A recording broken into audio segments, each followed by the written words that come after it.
Vanguard!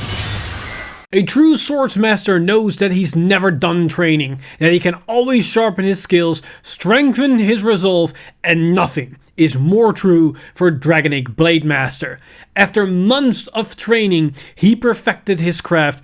He is now stronger, faster, and better, and he even learned some new techniques and thus goes by a different name.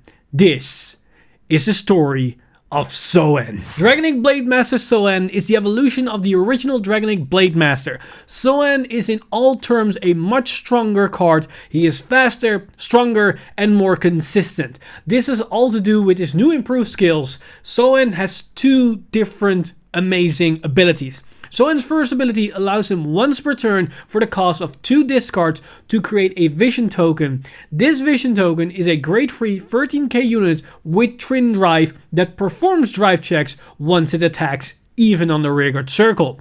If you have both Wyvern Strike Doa and Wyvern Strike Garen on the field when you activate this ability, then you also retire all of your opponent's rearguards. This ability allows you to generate a free 13k attacker and free twin drive pressure, as you will regain the 2 discarded cards. The field wrap is really good to generate advantage whenever your opponents committed too many cards to the field, as not only do they minus themselves, you now also have 2 units that will swing in with twin drive pressure. Dragonic Blademaster Sohan also has a passive ability which allows him to give himself and any vision tokens an additional 10k power. So if your opponent committed no cards in the early game, or you successfully wiped their field with your main ability, then you don't swing in with 2 13k units with twin drive, but 2 23k units with twin drive, which puts some real pressure behind your attacks, as that means they can't guard it with only 1 card. They will always need to use 2 cards or risk the chance of a 1 to pass. As seen, these 2 skills outclass the previous form of Blademaster. But Blademaster isn't the only improved part of the deck. We got plenty of key cards that define the deck, which we will cover right now. This is a Blademaster deck, so that means we need to talk about the main duo support cards, which are Wyvern Strike Doa and Garen. Doa is a great royal paneling card for Kagero. It builds a field, it pluses, and it deck filters, which is rare for Kagero, which in itself makes it a strong card. The main reason you run this is to get the board wipe from Sohan, but outside of that play, it is because it's a really solid, strong card. On the other side, we have Wyvern Strike Garen.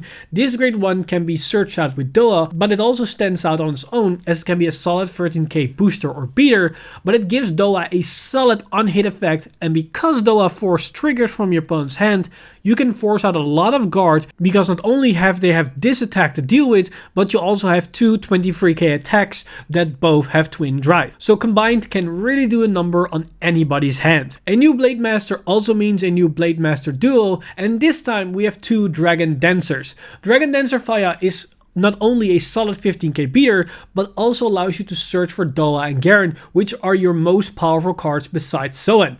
This makes her a great support card, as this is a free search, so you lose nothing from it and can really set up for your turn free plays. The grade 1 counterpart is Dragon Dancer Soya.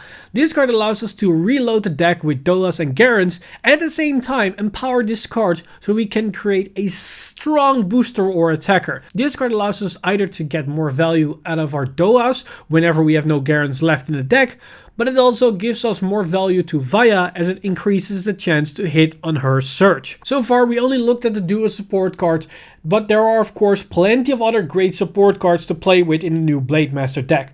One such a card is a new grade 3 Dragon Knight Ishak. This is a great support grade 3, as it can be a solid 23k attacker, but it is another way to destroy your opponent's field. In the case you can't get both Doa and Garen to the field to wipe the board, then you can rely on Ishak to remove your opponent's field, as he can remove 2 units for a single counterblast, as seen as the vision token counts as a grade 3, thus gaining the full retire effect of Ishak. And as seen as it isn't a once per turn skill, you can use this as many times as you need to clear the board, so use this wisely to gain full advantage out of your cards. Another new addition that has some field control to its name is Turret Cannon Dragon. This grade 2 is another pinpoint remove option if you need it, but on top of that could potentially draw you a card, thus thus increasing the consistency of the deck. This part of the skill synergizes nicely with the main effect of Blademaster, as you are discarding cards from your hand to gain a twin drive, so you are artificially lowering your hand size, and this could allow you to get below the threshold to gain the draw effect. Another great tool that allows us to potentially draw cards is Berserk Dragon. This is a great early game card that punishes aggro plays, but at the same time gives you more draw options to increase the consistency of your deck.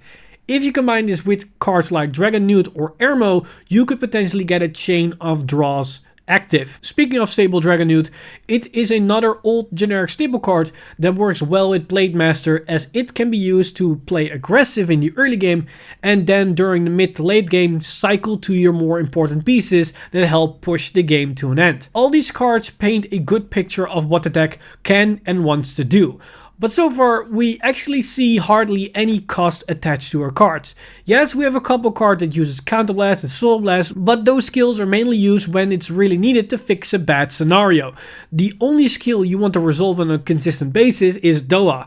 In the case you find yourself lacking Counterblast, then you can rely on Flame of Hope Ermo to fix the problem. This card works similar to Dragon Newt, only the added bonus on top of that is that it generates Countercharge.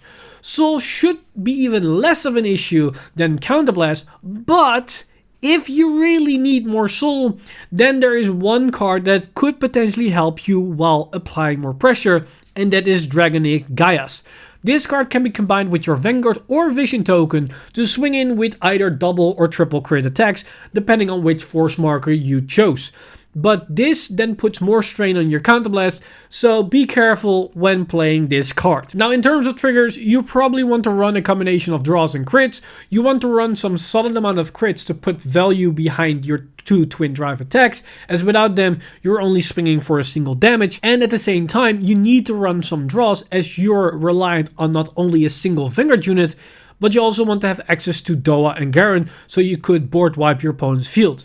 So ideally, you want to run a 8-4-4 split, which of course draw PGs as your sentinels. But you can definitely go for a more crit heavy build, like a 12-4, as seen as Blademaster can be on full power on the first grade free turn. So with 12 crits, you can fully capitalize on the destructive power of 2 twin drives, albeit with less consistency due to the loss of those draw triggers. As for the force markers, both types are viable for this deck. In the correct setup, you would have 2 23k swings with twin drive, so you could decide to make your Vanguard be 23k with 2 crits, so you could pass the critical of the drive checks to the Vision token, and then the next crit to your other units, so you could pressure with double crit attacks as long as you keep drive checking those crits.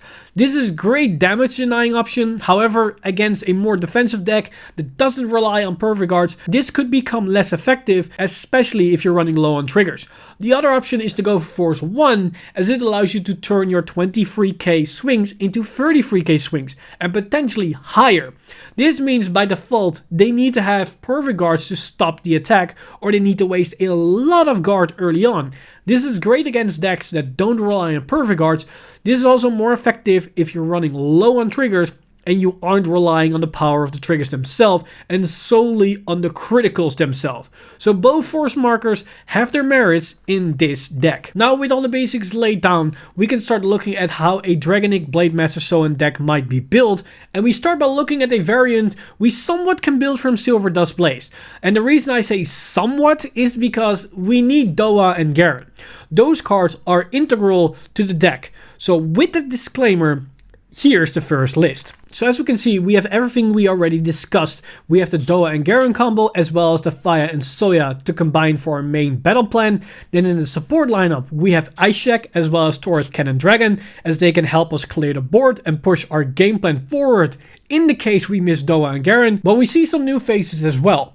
Lava Flow Dragon is the generic grade 3 searcher that helps with the consistency of the deck, as we want to sit on our Sohan at all times, and as an added bonus, it is another 13k booster. Then the other one is Purple Gem Carbuncle.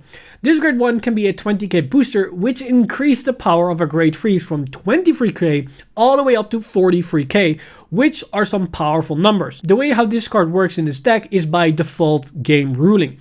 If this card stays on the board for a single turn, then during your next 10 phase, you trigger the effect of this card. So that means this will be a 5k during the first turn, but afterwards is a 20k booster for the rest of the game. If you can call this on turn 1, you can swing with a 30k Vanguard on turn 2, which is pretty good. The game plan of this deck is really simple. Write Sohan, call a Doa and a Garen, then create a vision token and wipe your opponent's field. You try to do this every game and every turn. The rest of the cards either help you to get to those pieces or to be a backup option in the case you can't retire the field, like with Ice Check and Turret Cannon Dragon. This variant is also more forced to focus depending if you can set up. If you can call a purple gem Garbuncle early game and your opponent can't interact with it, then going for first 2 is your best bet, as you have a solid 43k double crit attack every single turn, which is really strong. Now this is a really strong build, but let's take a look at a build that has more emphasis on consistency and chain skills together to increase the draw potential. As we can see, this list runs the main Blademaster core, but we can see 2 clear differences. We run draw triggers, but we also run the draw package in terms of the supporting units. In terms of the playstyle, this deck hardly changes. The only major upside is that it's more consistent as we have more early game draw. But we also have more sustainability with the inclusion of Ermo. Also, the added amount of grade 1s gives the deck a more defensive nature as the overall shield value is higher. The way you want to pilot this deck is basically identical to the previous build, but the only thing to keep in mind is that Berserk Dragon is mainly a Vanguard ride target, as a rearguard, he is greatly undervalued for his cost to retire a rearguard, so he's probably your main discard fodder when you go into your later turns. So far the list has been very relatively similar and rely mainly on Blademaster to push the game. But the next build not only gives the deck a second game plan, it also reworks Blademaster's field wipe to become something more powerful. Wait, this list is almost the same as the other 2 lists, so how can this change that much? This has to do with the 2 cards in this list, Belakasti Dragon and Lizard Soldier Rapoya. Both these units have the same skill that they gain 5k power for every unit retired that turn. So they can become powerful units that can push the game forward. The interesting thing about them is that they don't care how they are retired. So even if you attack into a rearguard, that can activate their skills. This might not be that great, but it can happen that 5k extra on a Rapoya that is boosting a Doa can make it so your opponent can't guard anymore. It's very simple how these cards help the deck. They capitalize on the field wipe effect of Blademaster, which can give these units a major power buff. Rapoya is a versatile card that can help any column, your Vanguard, your vision token, and even Doa. Now Belakasti is another story. This card is more awkward as when your deck is going off, there's probably no room for him on the board. However, if the guard restrict of Doa doesn't mean anything, you can call the Doa to the back row, making room for Belakasti in the front row to potentially have a 35k beater on the board. The main reason he's here is for our backup plan. If we can't get into Sohan, but we have an Ice Check, then Ice Check allows us to empower our Belakasti dragons as well as Rapoyas so we can build a solid board. If we have 2 Ice Checks, then we can retire 2 units for 1 counterblast, which give these units a 10k power buff, which in the very least allows us to do something when things go wrong. Most Blademaster decks have cards that try to win more or increase the consistency to draw into those cards you need. But by design means that when things go wrong, they really go wrong. This deck at the very least can have a plan B when that happens. We've seen some powerful options for Dragonic Blademaster Souen and enough field control to last till next year. There are of course many options for Souen which we didn't cover in this video. You have Wyvern Strike Mamboas that gives you the Battle Door skill on any potential attack. You can go for Oddness Adore Dragon if you want the battle skill in your supporting grade 3 slot. Red Dive Griffin is another great option if you want to go for more pressure on your Vanguard attack, and another great option is Dragonic Waterfall. This is a great finisher card that can catch anyone off guard, especially if it comes right after a strong Blademaster turn. When looking at Blademaster decks from Japan, you might find an interesting promo card missing from this video, and that is Dragon Dancer Frema. This card is a powerful grade 2 supporter that sadly hasn't been released in the West. This card not only can be a solid 10k booster, making your attack go to 33k numbers, it also is another retire and draw option. This together with Ice Check can clear boards for a really low cost, as you can clear any field for a precise cost. Now of course there is one card that has been absent from this video, which might strike as an odd to most people, as we haven't talked about the original Blademaster. The reason why he's not in this video is basically because there is no reason to play him anymore. Sohan does everything it does, but better.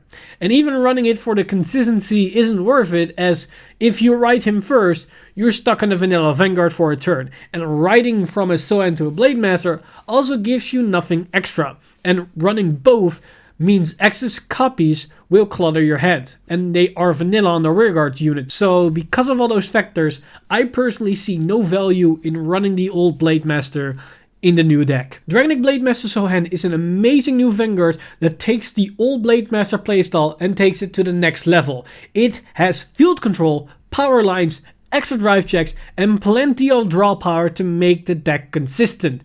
Sohan has enough options to customize the deck to your personal playstyle, so use this video as the basis to develop your own Dragonic Blademaster deck. Thank you for watching one of the deck spotlights for VBT08. If you're interested in more content, then I highly recommend you guys to check out our other deck spotlights for this set or sets that came before that.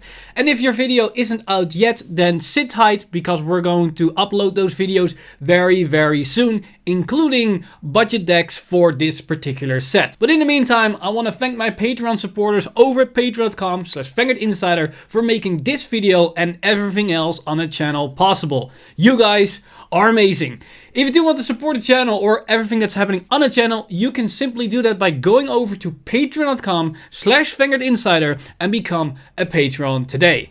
But with that said, I'm Mr. Time Leap, and I see you guys in the next one.